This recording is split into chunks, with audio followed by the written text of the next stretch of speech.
Hi, everyone. Welcome back to my channel, or welcome if you are new. In either case, I'm so glad that you're tuning in with me. Be sure to hit that subscribe button and ring that bell so you are notified when new videos go up. So today I thought it would be a good idea to share my story with you so that it lays the foundation for everything else that's to come on this channel. So I want to take you back to a Friday night in May of 1987. Beverly Hills Cop 2 was at the top of the box office. With or Without You by U2 was #1 on the pop charts. Fashion trends included shoulder pads, which, by the way, I'm not wearing today. I don't know why I'm pointing. Anyway, mini skirts, leg warmers. I miss those. I miss those. They really did warm your legs. Parachute pants, stirrup pants, oversized tops. Man, I miss the 80s. I had an Apple IIe computer in my home, but there was no such thing as the internet, if you can possibly imagine. We were still listening to music on the radio and creating mixtapes on our cassette recorders. Do y'all remember that? The Walkman had only been out for about 8 years at that point, but I was never able to afford one. I finally got to the point where, and I don't even remember how old I was, I got something similar. It wasn't the Sony Walkman that everybody had, but you know what? It did the job, and that's all I cared about. We were still using libraries with real books to write our papers and to find out information. Y'all, the world was very different back then, and I would argue much less complicated. But that is a conversation for another day. So back to my story. I was 17 years old and I was finishing up my junior year in high school. And on this particular Friday night, my best friend and I were supposed to be singing in a talent show for our church youth group. Sounds fun, right? Well, it was supposed to be, but instead I found myself in the ER at my local hospital getting ready to go in for emergency surgery. I had been in a lot of pain all that day, and my parents felt like I needed to get some medical help. So what we thought might be my appendix ended up being a golf ball sized cyst on my right ovary that was removed that night. And that was the beginning of a lifelong struggle with chronic illness that many people who know me today might not even realize that I've struggled with. That was the beginning of my journey with endometriosis. That is not the diagnosis I got that night, however.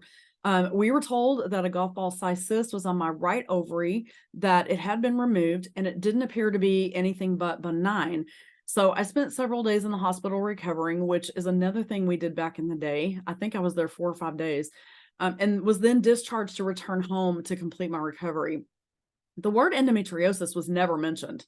And in retrospect, I think that's because that was all that was clinically present at that time was the cyst. There was no evidence of those telltale lesions inside. They weren't found. So at least I don't remember them being found. So I always assumed that's why I wasn't diagnosed right then. So for those of you who may not know, endometriosis is a disease of the female reproductive system. It is very painful and can cause heavy bleeding and infertility. And typically the only thing that gives a woman ultimate relief is a hysterectomy.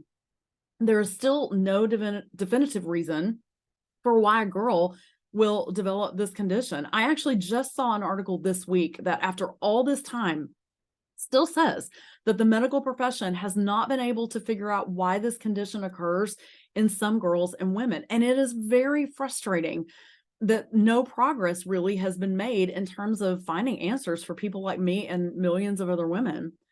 So just so you know, every woman who ovulates every month has a cyst appear on her ovary with the egg in it. And the egg is released, the cyst goes away. But there are some of us whose cyst does not go away, and it continues to grow and fill with blood, and they can grow very large and become painful. And that's where I was that night in the ER. I had always had trouble from my cycle from day one, and I was 12, almost 13 when I began my cycle. So from the very beginning, I had heavy bleeding and cramps, like bad cramps, painful cramps that would put me in bed for a day or two each month. So I was not that girl that had perfect attendance in school. In fact, I feel like I missed a lot being out of school that much. Back then, there was still a prevailing mentality in the medical field that women who complained about their cycles were crazy or it was all in our heads, basically dismissing what was in fact a very real problem and is a very real problem. So the initial solution for me post-surgery was to begin taking the pill so as to suppress ovulation and keep those cysts from forming, which means the uterine lining wouldn't form, which means that it was less likely that, the tissue could exit the uterus and plant itself, outside, which is exactly what endometriosis is and why it's so painful. So that was the solution. What no one realized at that time was that there was an underlying problem going on.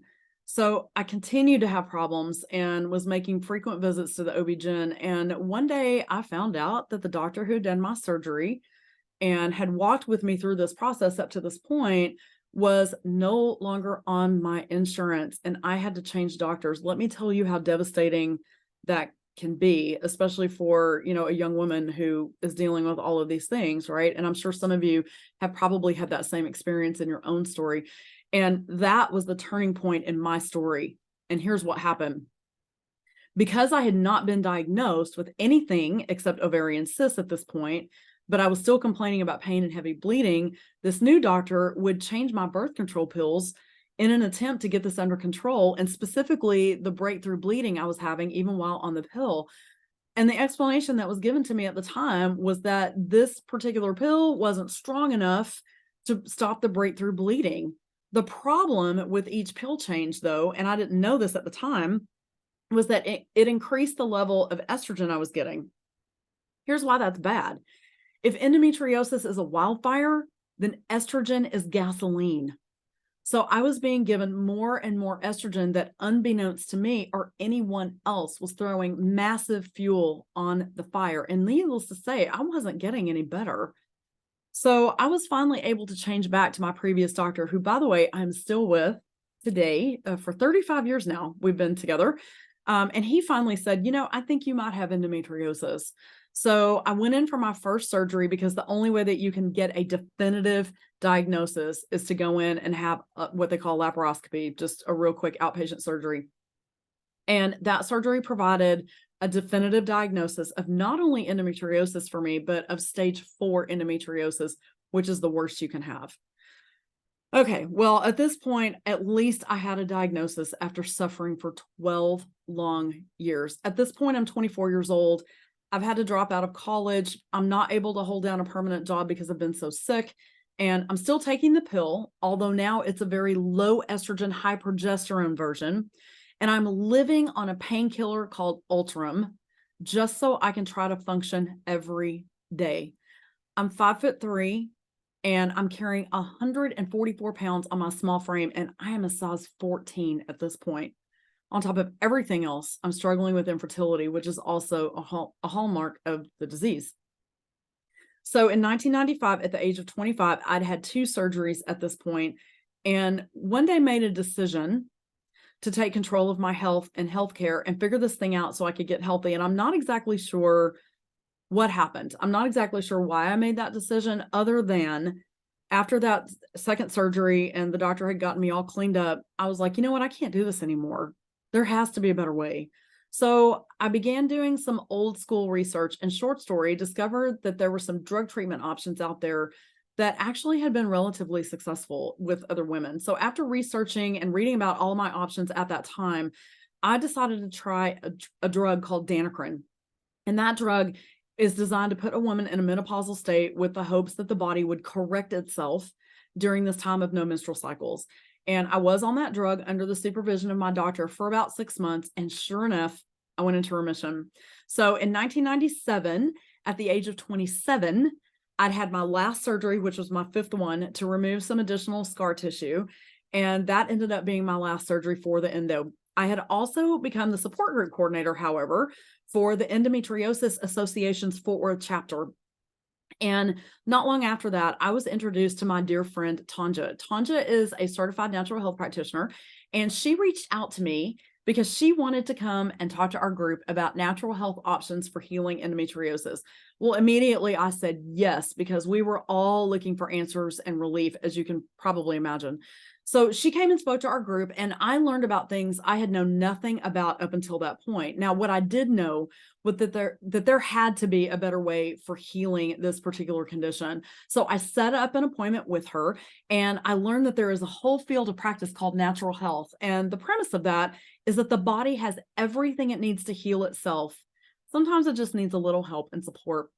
So she put me on an herbal protocol to begin cleaning up my body with the hope of keeping the endo from coming back. Remember, I was in remission, and there was never any guarantee that I would remain in that state, because that's just how that disease process works. Well, the rest, as they say, is history. Not only were we successful in keeping me in remission for over 20 years, I myself became passionate about natural health and became a natural health practitioner. It was during this year that I realized how many women were struggling with this disease. And they probably weren't as fortunate as I in terms of having a doctor who was truly my partner in my healing, as well as having someone like Tanja in my life who was willing to invest the time and knowledge in helping me heal. I was finally finishing up my bachelor's degree in social science after having returned to college that previous year. And I decided I would dedicate my career to helping other women navigate the waters of endometriosis. That decision gave birth to my company, Health Education Resources, in August of 1997, and the adoption of my tagline, helping people heal, that I still use to this day. And that is the name of this channel. So while I went on to earn 3 more degrees after my bachelor's, including a master's in social work, a master of public health, and a doctor of health education, as well as a certified health education specialist credential, that is a mouthful, my career has taken many twists and turns that led me away from that initial goal of working with women with endometriosis. And partly because my educational journey just widened my view of what was possible for myself. And this has been a great thing for me. My company became Health Education Resources Network about 2 decades ago and morphed again in March of this year. My brand is now Dr. Melissa Oden Coaching, and I feel this brand is inclusive of what my desire has been all along, and that is continue to help people, most specifically women, heal. And I have and use several different tools to accomplish that goal, but the desired outcome is always the same: to help people live the very best lives they can, no matter what they are facing, whether it's chronic illness or just acute illness or stress. That's really my area of expertise right now, is women and stress.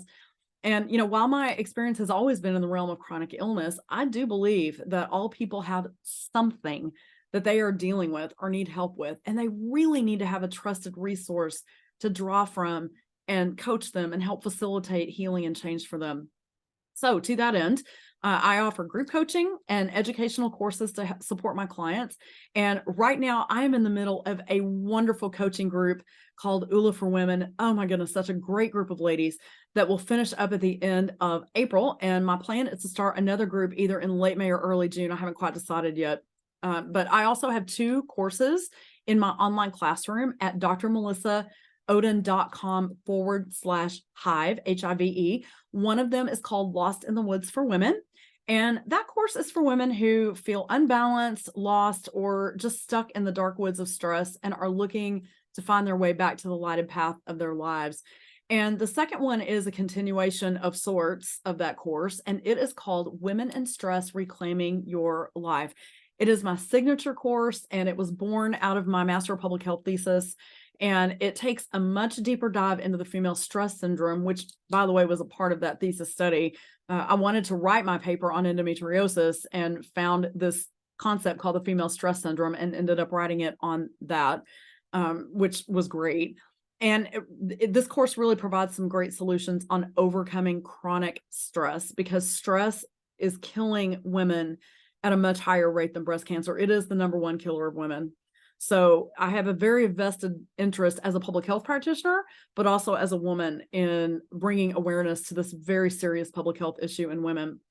I do hope that you will go over to drmelissaoden.com/hive, HIVE, and check it out. The Hive is the name of my online classroom, and it gives a nod to my name and my brand, which my brand also gives the nod to my name. So my name, Melissa, is Greek, and it means honeybee.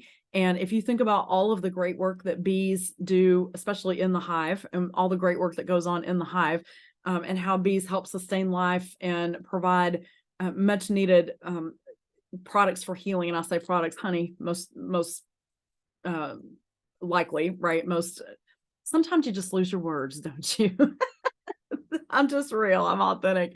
It's the most recognizable. Honey is the most recognizable. But anyway, so I am branded with the bee for that reason, because bees just really provide many healing factors for our world and sustain life. So anyway, I will put that link down below. That was very awkward, wasn't it? So if you need assistance navigating a chronic illness or mitigating chronic stress, or you just need to hit that reset button in your life and steer in another direction, I am here to help.